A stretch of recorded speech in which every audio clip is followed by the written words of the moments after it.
राम राम, जय हिंद।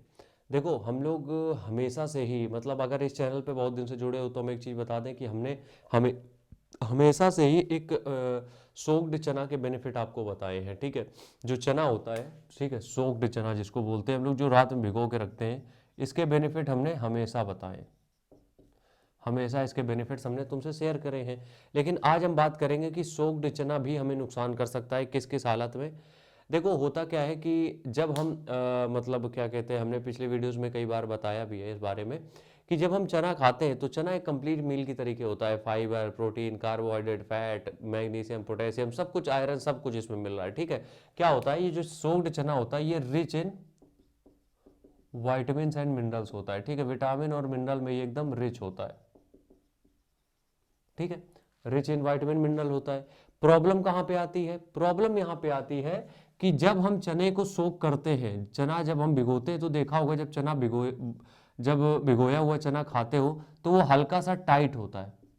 चना जो होता है वो जब भिगो देते हो उसके बाद भी हल्का सा ठोस होता है वो। और वो जो ठोस चना होता है उसका नुकसान ये होता है कि वो डाइजेस्ट नहीं होता है। ठीक है, जो सोक्ड चना होता है वो बहुत कॉमन है कि डाइजेस्ट ना हो तुम्हें, और उसकी वजह भी हम तुम्हें बता दें।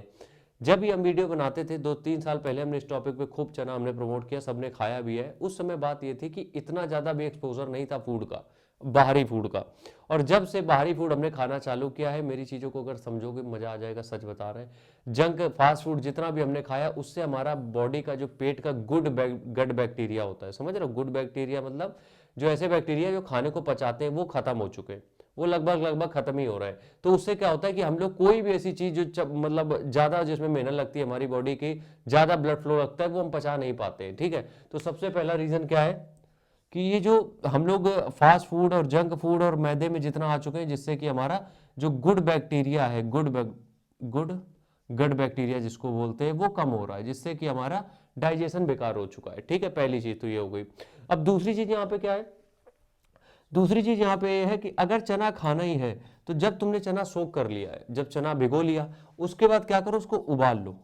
चने को उबाल कर या तो उसकी सब्जी बना लो, या तो नॉर्मल ऐसे प्याज टमाटर डाल के छौंक के खा सकते हो। लेकिन जब सोक किया है उसके बाद बॉईल भी कर लो ताकि वो और सॉफ्ट हो जाए, तो फिर हमें खाने में आसानी रहे। ठीक है, तीसरी चीज, जो चना है उसकी क्वांटिटी कम रखो, क्वांटिटी कम रखो। अब जैसे कि मान लो तुम्हें चना खाना है, चलो ठीक है, बढ़िया चीज है। लेकिन जब तुम चना खाते हो, ठीक है, तो उसकी क्वांटिटी जब कम रखते हो तो वो डाइजेस्ट भी हो जाता है, अपने जो बेनिफिट्स है वो भी तुम्हें देता है। लेकिन कई बार ऐसा होता है हमें ज़्यादा रिजल्ट चाहिए होते हैं, हमें ऐसा लगता है कि हमें थोड़े से ज़्यादा चने खा लेंगे तो हमें और फायदा होगा। उससे क्या दिक्कत होती है कि ज़्यादा चने के चक्कर में हम अपने पेट कैसी तैसी करा लेते हैं, क्योंकि पेट खराब हो जाता है फिर, और बाकी के खाने भी नहीं खप पाते हैं। ठीक है, तो क्वालिटी कम रखो, वो सही रहेगा। चौथी चीज़ हमें यहाँ पे क्या करनी है, देखो जब भी हम चने की बात करते हैं तो चना एक ऐसा फूड है जो कि बहुत हार्ड टू डाइजेस्ट होता है, तो बहुत से लोग तो बिल्कुल भी नहीं खा पाते हैं। तो अगर तुम्हें चना खाना ही है तो इसमें मेथी दाने जरूर डाल दिया करो। रात में जब चना भिगो रहे हो उसके साथ ही मेथी दाना डाल दो 10-20, और इसको भी भिगो के खाओ, तो जिससे क्या होगा, डाइजेशन अच्छा हो जाएगा, फिर प्रॉब्लम नहीं आएगी। लेकिन अगर ऐसे ही खा रहे हो तो हफ्ते में 3 दिन ही खाओ, और हो सके तो उसकी सब्जी बना के खाओ, ज़्यादा बेहतर रहेगा। उसके बेनिफिट्स कम नहीं होंगे, उसकी टेंशन मत लेना। ठीक है, राम राम, जय हिंद।